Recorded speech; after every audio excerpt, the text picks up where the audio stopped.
가까이 주께 가까이 날 이끄소서. 저리 주님만을 원합니다. 채워주소서. 주의 사랑은 신선한 찬양들을 주 있도록. 목마른 나의 영혼 주를 부르니 나의 맘 만져 주소서. 주님만을 원합니다.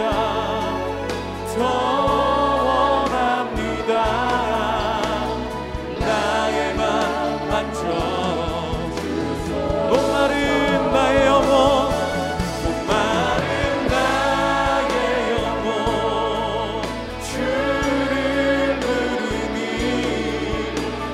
나의 맘 만져 주소서. 주님만을 원합니다. 더 원합니다.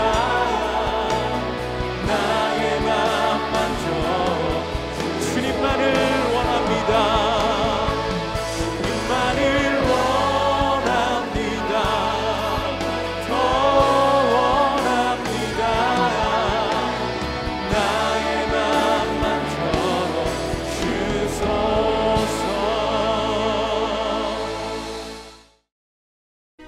이에 후세가 사독과 아비아달 두 제사장에게 이르되 아히도벨이 압살롬과 이스라엘 장로들에게 이러이러하게 계략을 세웠고 나도 이러이러하게 계략을 세웠으니 이제 너희는 빨리 사람을 보내 다윗에게 전하기를 오늘 밤에 광야 나루트에서 자지 말고 아무쪼록 건너가소서 하라.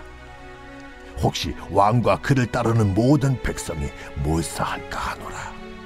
그때 요나단과 아히마아스가 사람이 볼까 두려워하여 감히 성에 들어가지 못하고 에누로겔 가에 머물고 어떤 여종은 그들에게 나와서 말하고 그들은 가서 다윗 왕에게 알리더니 한 청년이 그들을 보고 압살롬에게 알린지라.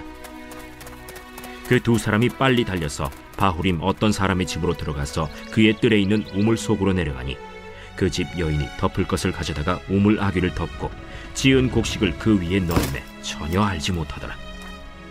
압살롬의 종들이 그 집에 와서 여인에게 묻되 아히마아스와 요나단이 어디 있느냐? 그들이 시내를 건너가더라. 하니 그들이 찾아도 만나지 못하고 예루살렘으로 돌아가니라. 그들이 간 후에 두 사람이 우물에서 올라와서 다윗 왕에게 가서 다윗 왕에게 말하여 이르되 당신들은 일어나 빨리 물을 건너가소서. 아히도벨이 당신들을 해하려고 이러이러하게 계략을 세웠나이다. 다윗이 일어나 모든 백성과 함께 요단을 건널새 새벽까지 한 사람도 요단을 건너지 못한 자가 없었더라. 아히도벨이 자기 계략이 시행되지 못함을 보고 나귀의 안장을 지우고 일어나 고향으로 돌아가 자기 집에 이르러 집을 정리하고 스스로 목매어 죽음에 그의 조상의 묘에 장사되니라. 이에 다윗은 마하나임에 이르고 압살롬은 모든 이스라엘 사람과 함께 요단을 건너니라. 압살롬이 아마사로 요압을 대신하여 군지휘관으로 삼으니라. 아마사는 이스라엘 사람 이드라라 하는 자의 아들이라. 이드라가 나하스의 딸 아비갈과 동침하여 그를 낳았으며 아비갈은 요압의 어머니 스루야의 동생이더라. 이에 이스라엘 무리와 압살롬이 길르앗 땅에 진침이라. 다윗이 마하나임에 이르렀을 때 암몬 족속에게 속한 라빠 사람 나하스의 아들 소비와 로데발 사람 암미엘의 아들 마길과 로글림 길르앗 사람 바르실레가 침상과 대야와 질그릇과 밀과 보리와 밀가루와 볶은 곡식과 콩과 팥과 볶은 녹두와 꿀과 버터와 양과 치즈를 가져다가 다윗과 그와 함께한 백성에게 먹게 하였으니 이는 그들 생각에 백성이 들에서 시장하고 곤하고 목마르겠다 함이더라. 사랑하는 성도 여러분, 오늘도 우리 주님으로 인해서 참 기쁨과 평안이 넘치는 복되고 거룩한 하루가 되시기를 주님의 이름으로 소망합니다. 오늘은 주가 일하시네라는 제목으로 함께 하나님의 말씀을 나누도록 하겠습니다. 여러분, 하나님이 일하시면 우리에게 어떤 일이 벌어집니까? 우리는 무조건 승리하게 되어 있습니다. 왜 그렇습니까? 하나님이시기 때문에. 내가 하면 할 수 없지만 하나님은 하실 수 있다라는 것입니다. 그래서 주가 일하시면 승리하게 되어 있습니다. 우리가 기도하는 이유가 무엇입니까? 바로 주님께서 일하시게 해달라 하는 것이죠. 오늘 본문을 한번 봅시다. 다윗의 상황이 나와 있죠. 다윗의 상황이 어떻습니까? 다윗은 지금 쫓기는 상황입니다. 광야의 상황이라고 볼 수 있는 것인데요. 우리의 인생 가운데도 광야가 꼭 있습니다. 광야가 무엇입니까? 광야는 외로움과 이런 두려움이 있습니다. 그리고 안락함 또한 편안함이 없습니다. 이 광야는 있음과 없음이 이렇게 확연하게 드러나 있다라는 것입니다. 중간이 없어요. 또 하나 긍정적인 면이 있는데요. 바로 말씀이 있습니다. 하나님의 말씀이 있는 곳이 바로 광야입니다. 그리고 세상에 시선이 없습니다. 세상에 시선이 없으니까 두려울 것이 없습니다. 여러분, 혹시 망해 본 적이 있습니까? 우리가 적당히 망하면 세상의 시선이 의식됩니다. 하지만 우리가 완전히 폭망하면 누가 보던 말던 신경 쓰지 않는다라는 것이죠. 결국은 하나님만 바라보게 되어 있습니다. 광야가 이렇게 잃어버리는 것만 있는 것이 아니다라는 것이죠. 우리가 얻게 되는 그러한 것들이 있다라는 것입니다. 우리 교회도 마찬가지입니다. 코로나 팬데믹으로 인해서 잃어버린 것들이 참 많이 있습니다. 반면에 얻은 것들도 많다라는 것입니다. 많은 사람들이 교회를 떠나고 예배의 자리를 떠났지만 그 가운데에서도 진짜가 세워지는 그런 계기가 되었다라는 것입니다. 위기는 이렇게 진짜와 가짜를 가리는 시간이 된다라는 것입니다. 이 다윗은 이 광야를 통해서 가족을 잃게 되었지만 그가 얻은 것은 새로운 동역자들을 얻게 되었다라는 것입니다. 여러분, 우리의 삶도 마찬가지입니다. 광야를 통해서 이렇게 새로운 것들을 얻게 되는 그런 축복이 임하길 주님의 이름으로 소망합니다.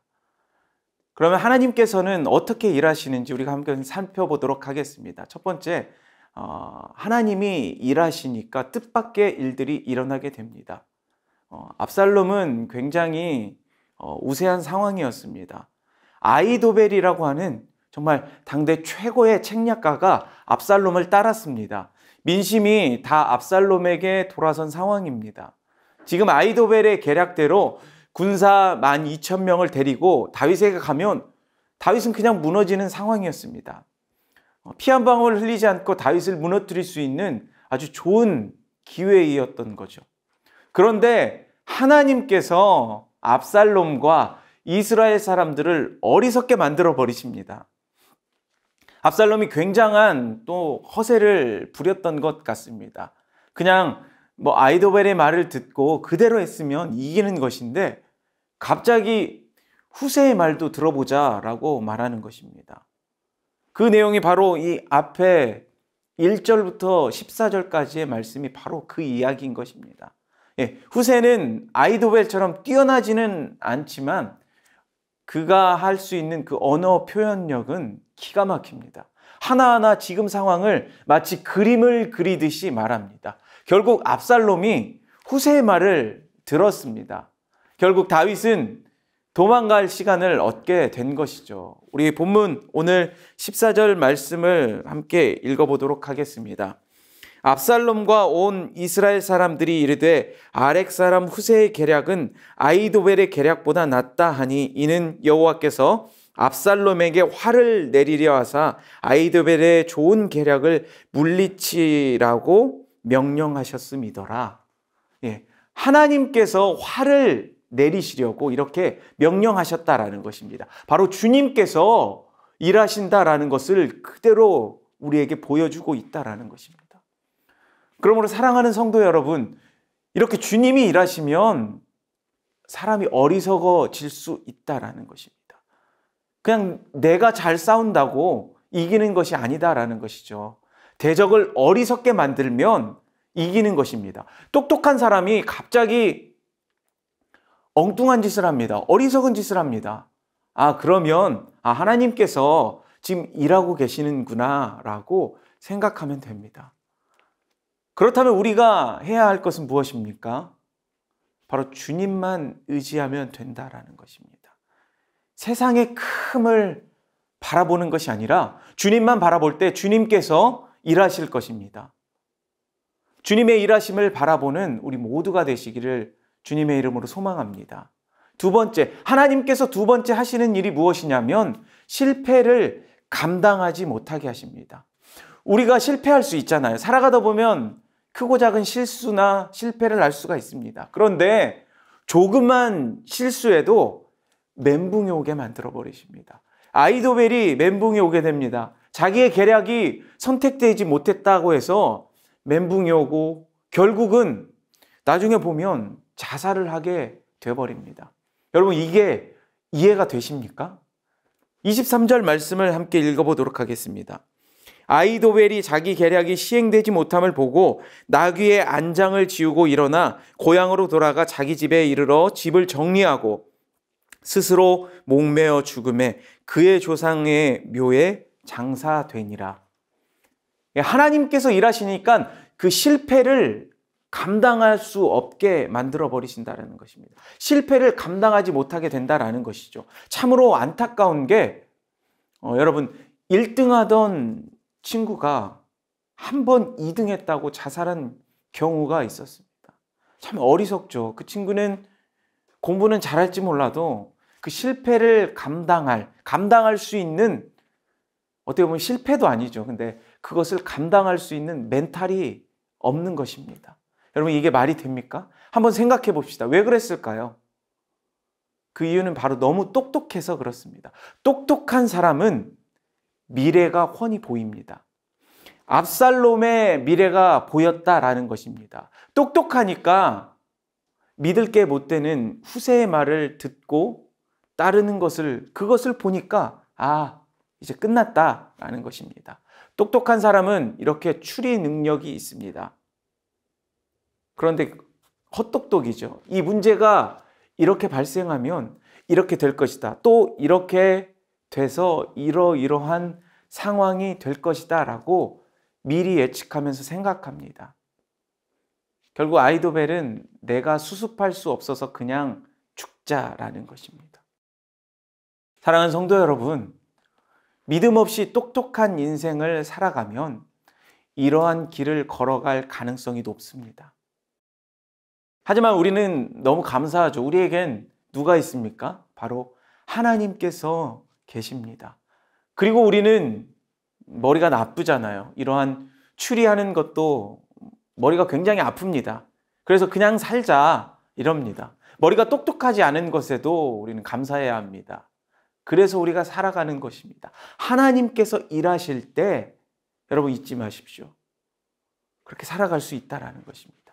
빌립보서 4장 7절 말씀에 그리하면 모든 지각에 뛰어난 하나님의 평강이 그리스도 예수 안에서 너희 마음과 생각을 지키시리라.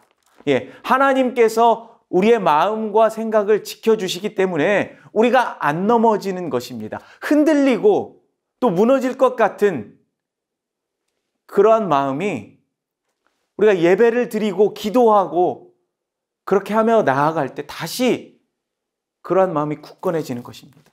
다시 일어날 힘을 얻게 된다라는 것입니다. 주님께서 우리에게 회복해 하시는 힘을 주시기 때문이다라는 것입니다. 우리가 멘탈이 흔들릴 수는 있습니다. 하지만 우리 믿는 그리스도인들은 절대 결코 붕괴되지는 않습니다. 우리에게 감당할 시험밖에 허락하지 않으신다라는 것이죠. 우리가 다시 일어나게 될 것입니다. 왜 그렇습니까? 바로 하나님께서 일하시기 때문입니다. 그렇게 행하실 우리 주님을 의지하는 우리 모든 성도님들이 되시기를 주님의 이름으로 축복합니다. 마지막으로 하나님께서 일하시는 그 세 번째는 무엇이냐? 바로 뜻하지 않는 그런 도움을 주십니다. 여기에 성경에 보면 암몬 족속이 나옵니다. 암몬 족속이 별것도 아닌데 그냥 도와주고 그럽니다. 오늘 본문을 보니까 다윗 자기가 의도하지도 않았는데 후세가 알아서 도와주고 제사장 사독과 아비아달이 도와주고 제사장에게 얘기하니까 그 제사장이 또 스파이를 보내서 이렇게 다윗을 도와주게 됩니다. 다윗에게 빨리 소식을 전하라고. 여러분, 이 내용을 한번 함께 보겠습니다. 21절, 22절 말씀입니다. 그들이 간 후에 두 사람이 우물에서 올라와서 다윗 왕에게 가서 다윗 왕에게 말하여 이르되 당신들은 일어나 빨리 물을 건너가소서. 아히도벨이 당신들을 해하려고 이러이러하게 계략을 세웠나이다. 다윗이 일어나 모든 백성과 함께 요단을 건널새 새벽까지 한 사람도 요단을 건너지 못한 자가 없었더라. 예, 정말 기적 같은 일, 구사일생으로 하나님의 도우심을 통해 돕는 자들을 통해서 일하심을 보게 하신다라는 것입니다. 여기서 끝나는 것이 아니라 요단강 건너서 이제 먹을 것이 없고 참 힘든 상황인데 거기서 갑자기 암몬 족속이 도와줍니다. 왜 도와주죠? 이유를 모르겠습니다. 뜻하지 않은 도움을 받게 됩니다. 여러분, 우리가 신앙생활 하다가 어려움을 겪게 되고 기도하면서 생각을 합니다. 아, 누가 나를 도와줄 거야. 여러분, 하지만 그렇습니까? 생각해보면 대부분 내가 계산한 사람은 나를 도와주지 않습니다. 외면하는 경우가 많이 있습니다. 그러나 내가 이름도 모르는 또 상상도 못한 사람이 도움을 줄 때가 있다라는 것입니다. 그게 바로 암몬 사람들과 같다라는 것이죠. 저와 여러분의 인생에도 고난이 있을 때 하나님께서 보내주시는 사람으로 도움을 받는 그러한 은혜가 있기를 소망합니다. 그리고 우리가 할 것은 무엇입니까? 주님께서 맡겨주신 주의 일만 열심히 하면 되는 것입니다. 그러면 하나님께서 알아서 일꾼을 보내주십니다. 우리 마지막 29절 말씀을 함께 보도록 하겠습니다. 꿀과 버터와 양과 치즈를 가져다가 다윗과 그와 함께한 백성에게 먹게 하였으니 이는 그들 생각에 백성이 들에서 시장하고 고나고 목마르겠다 함이더라. 그들의 생각에 백성들이 들에서 시장하고 고나고 목마르겠다라고 생각했다라는 것입니다. 그런 생각을 들게 만드셨다라는 것입니다. 하나님께서 상상도 못한 그런 방법으로 일하신다라는 것입니다. 먹을 것도 이 종류별로 그 앞절에 보면 세세하게 나옵니다. 하나님께서 이렇게 세심하게 채워주신다라는 것입니다. 사랑하는 성도 여러분, 여러분 삶 가운데 그런 은혜를 믿습니까?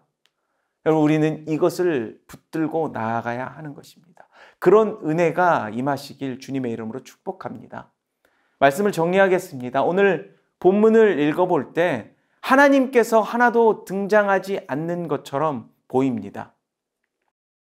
다윗은 도망만 치고 있습니다. 그저 주님만 바라보고 있는 것이죠. 그때 주님을 바라보고 있을 때 그때 하나님은 일하고 계십니다. 어떻게 일하셨습니까? 대적을 어리석게 만드는 것을 통해서 일하십니다.